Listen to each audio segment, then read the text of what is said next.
Buenas tardes, el día de hoy vamos a continuar con las exposiciones. Primero agradecer a la Unidad Funcional de Telesalud y Telemedicina.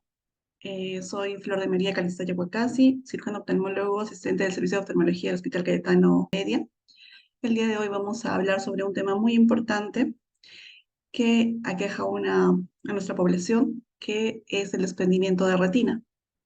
Entonces, al hablar de retina, nosotros nos preguntamos básicamente, ¿qué es la retina? Como ustedes pueden apreciar, si pueden ver este esquema didáctico, vendría a ser todo el tejido y capa de células nerviosas que van a recubrir lo que es la pared posterior en el interior del ojo. Esta capa es encargada por estímulos nerviosos de detectar la luz que es captada por nuestros primeros lentes, que vendrían a ser la córnea y el cristalino, y enviar las señales al cerebro para que nosotros podamos tener la visión. En las imágenes que podemos apreciar aquí, podemos ver cómo ese tejido está separado de de la ubicación que debería tener con un líquido subretiniano que hace que este tejido neural no esté en su lugar, ¿no? Entonces, ¿qué es un desprendimiento de retina? Bueno, el desprendimiento de retina va a venir a ser, como les había manifestado, una separación de la retina neurosensorial con el epitelio pigmentario subyacente. Usualmente, en la mayoría de los casos, puede estar causado por una ruptura en la retina, al que conocemos como un desprendimiento regmatógeno, que va a producir en los pacientes o en las personas y se va a manifestar con una disminución de la agudeza visual, una alteración a nivel del campo visual. ¿Por qué es importante tratarlo? Ya que si nosotros lo detectamos y lo tratamos oportunamente, la posibilidad de recuperación de la visión puede llegar a ser muy exitosa. Ahora, como les había manifestado, existen diferentes mecanismos y fuerzas fisiológicas como, eh, como la parte de la bomba metabólica del epitelio pigmentario retiniano, la presión osmótica de la coroides y las fuerzas mecánicas menores de la matriz intracelular que permite esta adherencia. Sin embargo, cuando esta adherencia es alterada, podemos ver cómo el líquido subretinal va a ingresar a nivel de este espacio y puede producir, en el caso de un desprendimiento de retina regmatógeno, que tengamos un desprendimiento de retina. Existen diferentes tipos de desprendimiento de retina. El primer y el más frecuente es el desprendimiento de retina regmatógeno. Regma, ya que va a venir a denominarse asociado a una ruptura de la retina, usualmente a nivel de la parte periférica, en el caso y en particulares casos que vamos a ir describiendo en adelante. También tenemos un desprendimiento de retina traccional que puede estar asociado a adherencias vitroretinianas patológicas o de membranas que van a hacer que haya una tracción mecánica a nivel de lo que es la retina.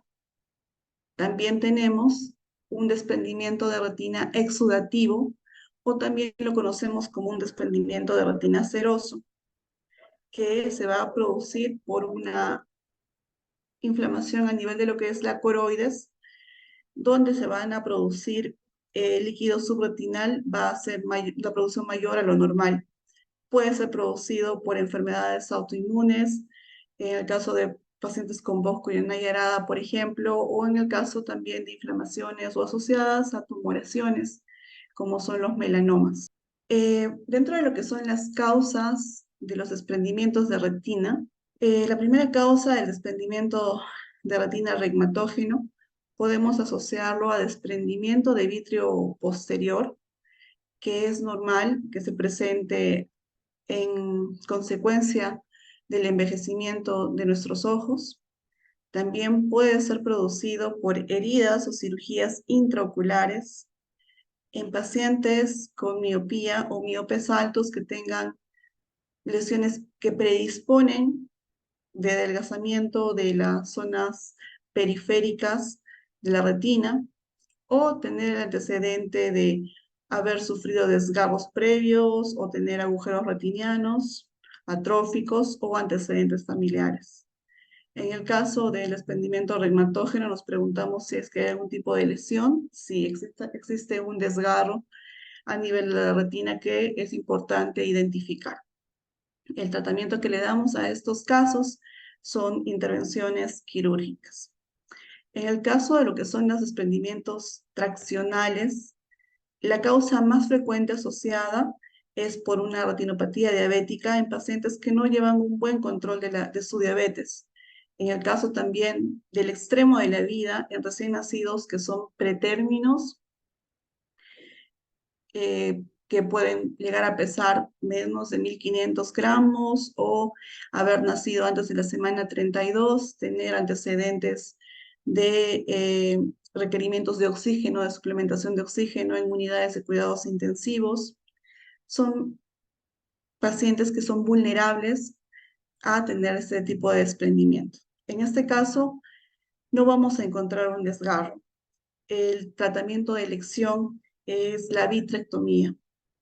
En el caso de lo que es el desprendimiento exudativo, como les había manifestado, tenemos que tener el antecedente de algún tipo de tumoración, en algunos casos algún tipo de traumatismo en el ojo, enfermedades inflamatorias o algún tipo, y esto puede llevar a que estos ojos tengan la predisposición a tener hipertensión ocular, lo que es diferente de un desprendimiento de retina reumatógeno, donde estamos hablando que la presión ocular va a estar disminuida.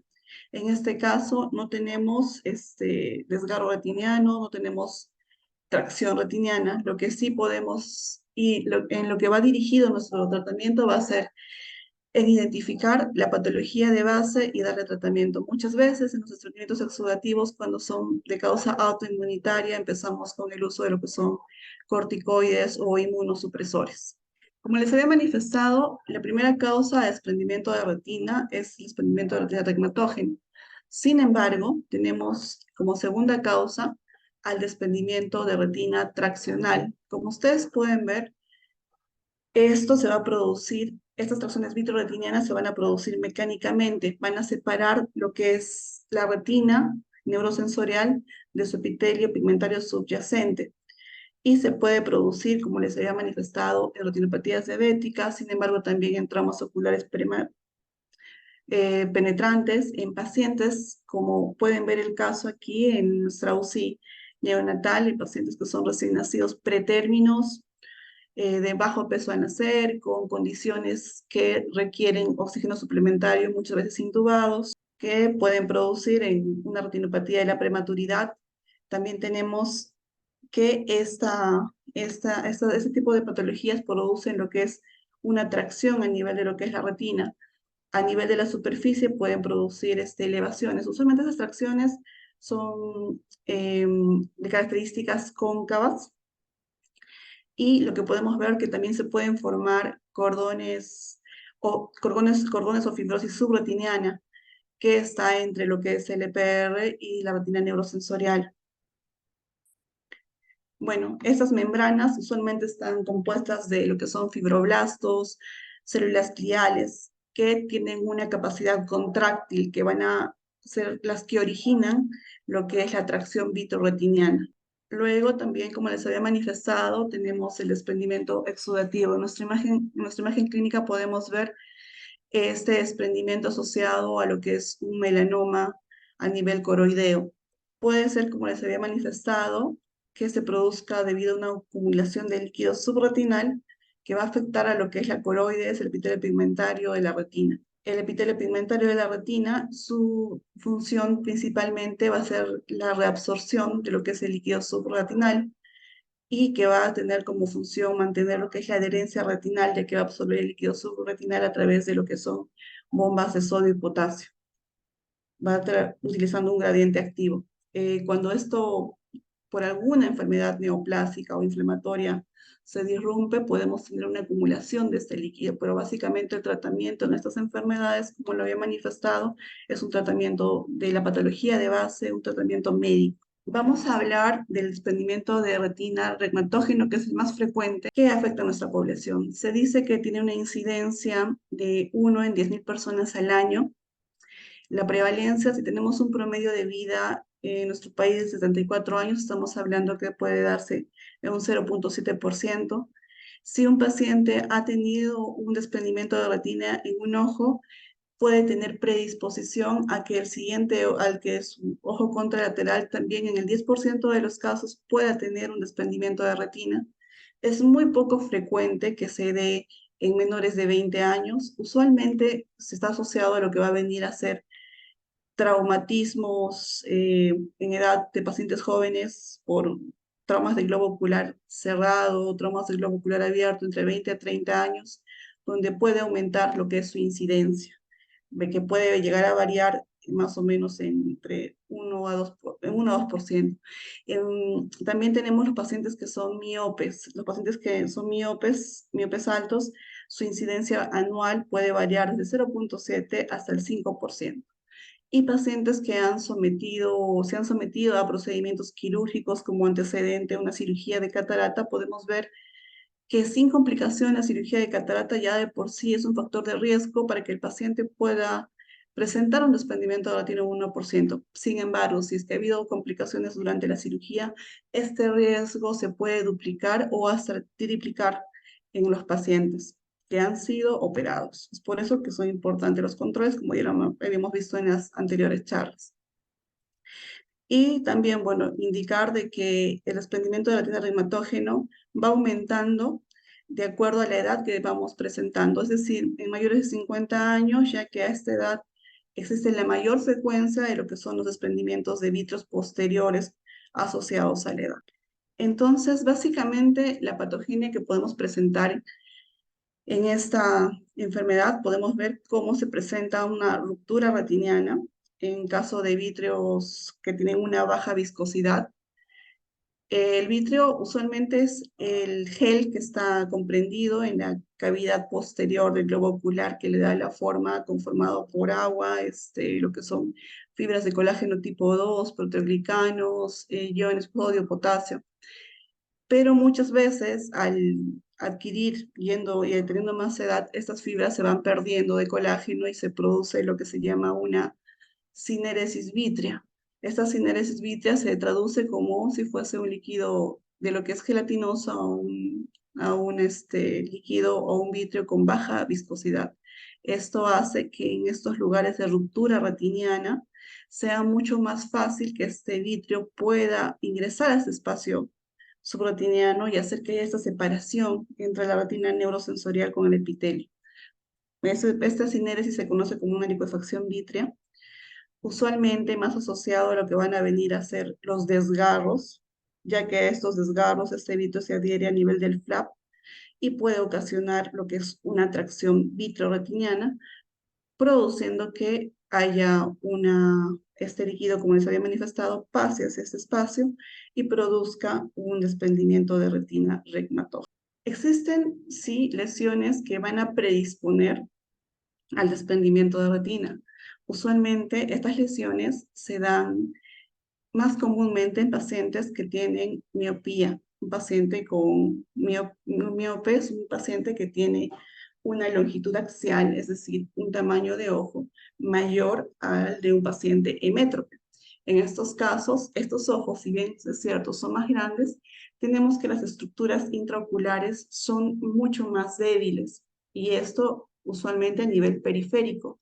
Es por eso que cualquier paciente que desee ser sometido a una cirugía ocular debe ser bien evaluado en la parte del fondo de ojo, ya que esta evaluación nos permite a nosotros como oftalmólogos prevenir que puedan presentarse lesiones no dentro del acto quirúrgico, sino en el tiempo de recuperación, ¿no?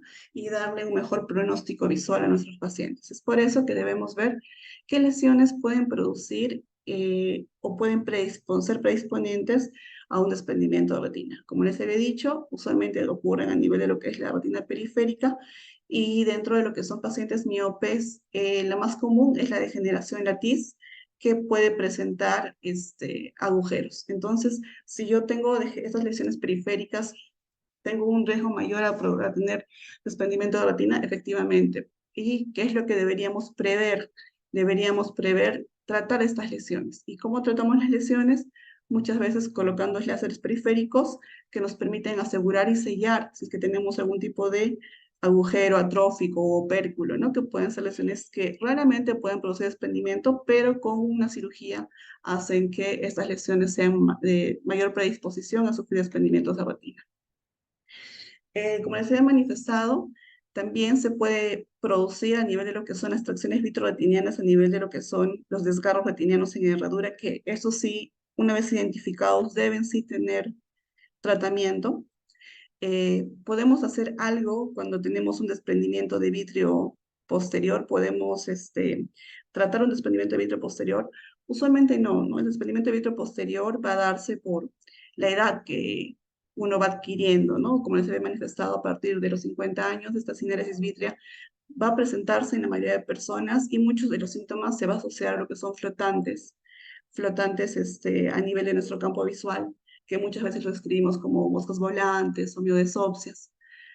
Esto de aquí se va a presentar más en pacientes, como les dije, ¿no? Un factor de riesgo, la edad avanzada, que sean miopes, pacientes que no, pseudofáquicos o afáquicos, es decir, que hayan sido operados de catarata. En algunos casos, sí requiere tratamiento cuando hay este desprendimiento de vitrio posterior de la zona de la corteza, eh, cuando hay un tipo de hemorragia, ¿no? Usualmente pueden haber asociados a desgarros retinianos, presentarse hemorragias vítreas.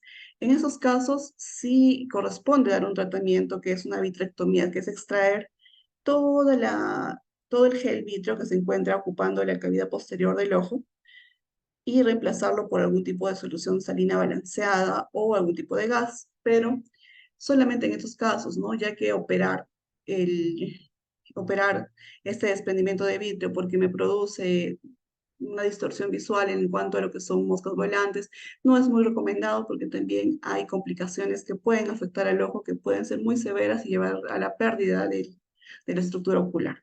Les había manifestado, en porcentajes hablando, podemos ver aquí en la imagen lo que es el anillo de Weiss. Este es un desprendimiento de vitrio posterior completo que se da a partir de los 40 años, estamos hablando en un 90% de los pacientes, más que todo en pacientes que tienen retinas delgadas, como esta retina de un paciente con una retinopatía miópica, que es un miope alto, asociado también a degeneraciones latis de un 20-30%, asociados a lo que va a venir a ser afaquia, pseudofaquia posterior a cirugía de un 20-30%, o traumatismos en un 10-20% o asociado a lo que va a venir a ser la edad. Existen también predisposiciones, en el caso de lo que son las diálisis, que son rupturas retinianas gigantes que se dan a nivel periférico en caso de pacientes que pueden tener una desinserción a nivel de lo que es la hora serrata. Y bueno, pueden ser producidos por un trauma ocular y usualmente se dan a nivel inferotemporal, ya que es la zona con que tiene más inelasticidad en la base del vitrio y se puede deformar mayormente en el ojo. Es muy poco frecuente que, que los agujeros atróficos puedan producir o sean factores de riesgo comparados a los desgarros en herradura que produzcan un desprendimiento de retina. Sin embargo, también pueden ser una causa de que estos adelgazamientos de la retina a nivel de lo que son degeneraciones latices o simplemente los agujeros también puedan producir lo que va a venir a ser un desprendimiento de retina. Entonces, por ello, una vez identificados, deben ser tratados. Usualmente es muy, como indican, anecdótico que un desprendimiento de retina no requiera tratamiento. Usualmente estos desprendimientos de retina deben ir con un tratamiento ya sea quirúrgico o diferentes métodos que requieren como un cerclaje o colocación de una burbuja de gas dentro del ojo para que no nos lleven a la ceguera. Sin embargo, hay casos anecdóticos, como les manifiesto, que se forman líneas de demarcación que hacen que estos agujeros autolimiten a nivel, sobre todo, de un desprendimiento inferior el progreso del avance del líquido subretinal que va a causar que haya un desprendimiento mayor a nivel de lo que es el epitelio pigmentario y la retina neurosensorial. Los desgarros retinianos sí requieren, como les había mencionado, un tratamiento con lo que va a venir a ser un láser alrededor, o 3 hileras de láser alrededor de estos desgarros para que prevenir que puedan ingresar el fluido subretiniano y levantar la retina para que no haya un compromiso mayor o un compromiso a nivel macular que puede llevarnos a perder mucha capacidad visual. ¿Cuáles son los síntomas del desprendimiento de retina? Lo primero que nosotros evaluamos en un paciente cuando viene por la emergencia es la agudeza visual. El paciente usualmente manifiesta cómo está su cantidad o su calidad de agudeza visual. O puede manifestar que tiene, en este caso, inicialmente, de un momento a otro, una pérdida del campo visual que se puede observar como una visión de cortina oscura que por momentos, cuando hay algún tipo de movimiento, no lo deja ver. En algunos casos también podemos ver endopsias o también podemos ver fotopsias. En el caso de que son más predisponentes para un desprendimiento vitreoposterior, tenemos lo que son las moscas volantes o mioesopsias.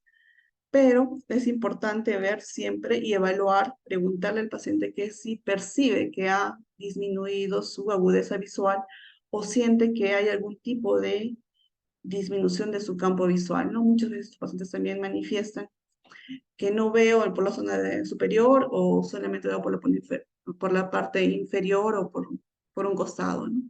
Es importante hacer la agudeza visual, es lo primero que deberíamos hacer en la consulta, ya que ello nos va a dar también una información importante.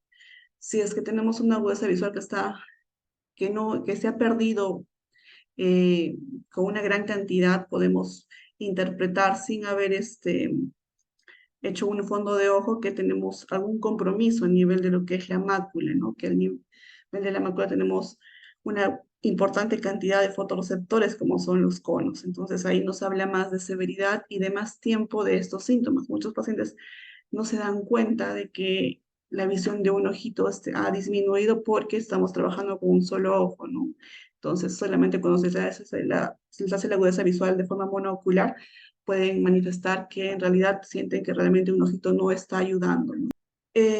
Bueno, usualmente nosotros realizamos una evaluación para poder ver y determinar por qué la agudeza visual de nuestro paciente ha disminuido, cuáles son las causas.